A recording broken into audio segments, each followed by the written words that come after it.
selamat sore semuanya. Selamat datang lagi di channel Niken. Kali ini kembali walk tour bareng Bandung Good Guide. Dan sore ini di hari terakhir sebelum lebaran, aku ikut walk tour ke Jalan Dago. Yang pertama, tadi gue agak telat sih. Titik pertama adalah kita ketemu di Gereja Hock Im Tong, yaitu ini tempat yang kedua. Yang pertama itu ada di Kebonjati, yang ini daerah Dago. Jadi gerejanya di belakang aku. Gereja ini adalah gereja Protestan. Di Bandung ada dua tempat, yang tadi aku bilang, satu di Kebonjati, satunya lagi di Dago. Sekarang kita lagi jalan menuju ke titik kedua atau tempat yang kedua yang akan kita bahas. Ini di belakang aku kosong di sini, tapi perjalanan ke sini macet banget. Bukan dari sini, di Jalan Haji Akbar, Haji Mesri ya, Haji Akbar, yang di depan stasiun Kota Bandung. Masuk gang ya? Kenapa? Masuk gang. Iya, yang masuk gang. Nah, yang juga ada dulu yang utamanya dan pabriknya memang di yang Haji Akbar. Oke, kita langsung.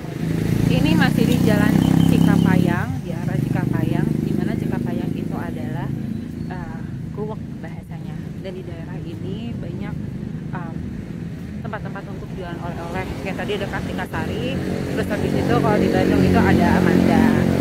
Ini daerahnya ini. Kalau lihat kita jalan menuju Sri itu banyak sih tempat-tempat yang cemilan-cemilan atau makanan ya. Ini ada The Bandung Cheese Sweet. Nih depan itu ada bebek carok. Udah punyanya Tretan Muslim, ini viral banget dan itu ngantrinya dong, lihat dong. Waktu itu aku juga pernah lewat situ dan nggak sampai malam. Ternyata ini di siang hari dan sore hari kayak gitu juga sama aja.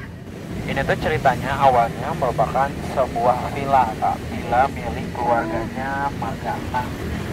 Dia tinggal di sini sekitar dari tahun 1910-an. Jadi sebelumnya villa 9 tahun si gedungnya itu udah ada gitu.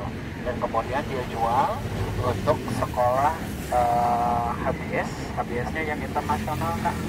Dan menurut Pak Habibie, HBS internasional itu lebih mahal dibanding HBS yang biasa.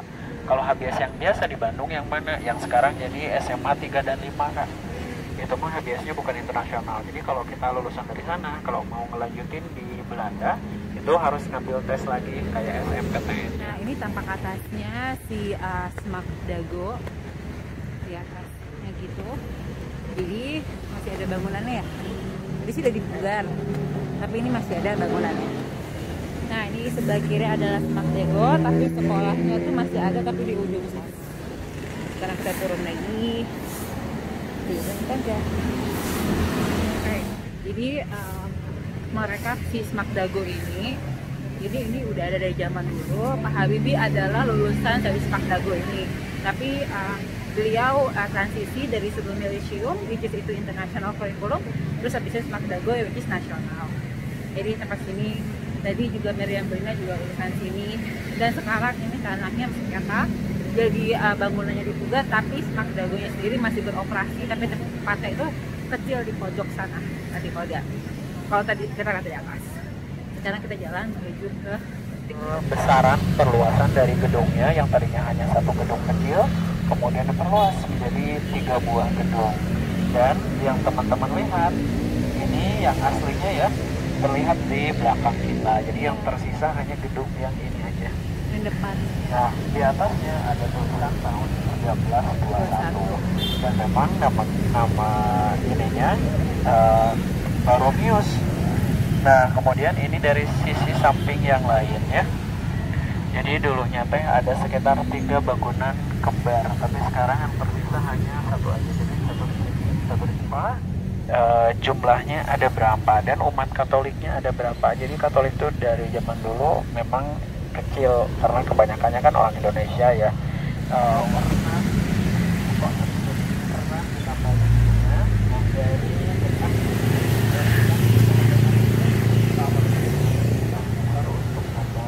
Punyanya siapa? Ini tuh kemungkinan dibangun tahun 1920-an. Ini namanya Villa Townhouse yang kayak di foto tadi.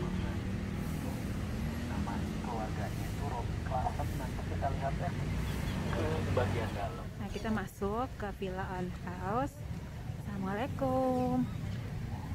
Nah, ini villanya. Teman-teman, ini bisa ngebedain ya perbedaan zaman dulu sama zaman sekarang. Dulu mah ini teh kayak satu bagian sama ITB, jadi dari bagian sebelah depan bisa ngeliat langsung gedung Aula Timur. Jadi pagar berarti? Iya, jadi pagar, jadi kayak masih satu lokasi gitu. Oke, kita lihat dulu peletakan batu pertamanya.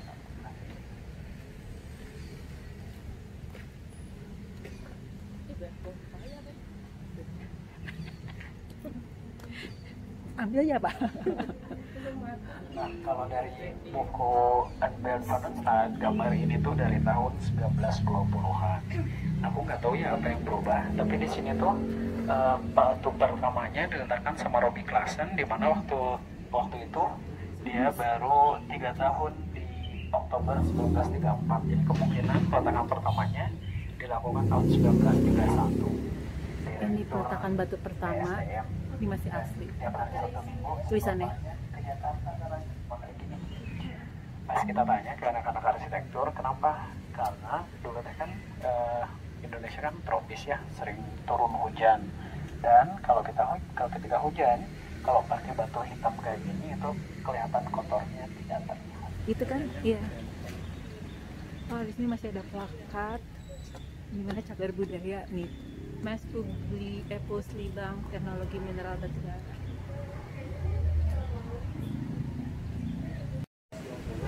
Ini nama villanya tuh Villa Onstoas. Ditulis di plakatnya ini dibangun tahun 1920, arsiteknya H. McLean Pond. Jadi villa ini masih terus dijaga karena masih ada plat ini, jadi harus dijaga. Kelihatan. ITB. Kemudian di masa perang mereka sempat satu kampus sama UI Kak. Jadi pernah dipindahin ke UI dan namanya itu bukan ITB, Institut Wetenschappen gitu. Terus kemudian tahun 52-an mereka pindah lagi ke Bandung, dan pas pindah ke Bandung mereka nggak mungkin pakai logo yang sama dengan UI yang ada. Jalannya itu ITB, aku baru nggak. Sama Aku baru ada dapat di dua situ. rektor Udah lainnya. selamat datang di Ini tuh Institut diceritain Teknologi di Bandung sebuah buku, 1920. Itu itu masuk di Aura sini. Biru. Nah, kemudian mereka bilang si keempat orang ini kayak nyari inspirasi. Ini sekarang ada di depan ITB, jadi kawasan parkir di sini. Dan di sini tuh banyak banget jajanan-jajanan. Ada seblak, ada kopi, dan macam-macam, banyak sekali. Sekarang kita lagi di jalan ke titik terakhir di tur ini. Ini udah sore menjelang maghrib, jadi ya karena di bulan Ramadan, jadi waktunya juga nggak lama ya, jadi kayak 2 jam, 1,5 sampai 2 jam ya, karena puasa dan juga kita sebelum azan dari tadi. Enak banget, adem nih, depan banyak banget jajanan-jajanan. Itu ada yang Nusantara.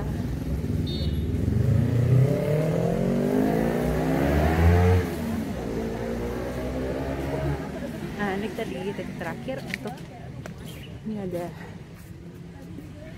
halaman. Yang namanya Salman ITB. Jadi dulu teh kata anak-anak ITB yang sekolah di sini sampai tahun 70-an, ketika mereka mau sholat Jumat itu harus ke Masjid Cipaganti Kak. Jadi menuruni lembah Cihampelas, naik nyebrang baru ke Cipaganti. Jadi cukup jauh. Terus kemudian Bapak Nukman, salah satu arsitek waktu itu dan juga lulusan ITB yang jadi dosen, dia bilang, wah kita perlu yang namanya masjid. Terus dia minta ke rektornya, Bapak Kosasi. Kalau masuk ke dalam tuh sejuk banget. Aku mah bukan anak soleh ya, jadi jarang datang ke sini. Gitu. Ternyata ini bukan titik akhir, kita menuju ke titik akhir di depan. Depan itu ada angkringan, dan ini titik terakhir kita. Ya, area turis. Terus kemudian ini area pusing. Terus area serem juga ada ya. Area serem sebelah mana Kang Iki?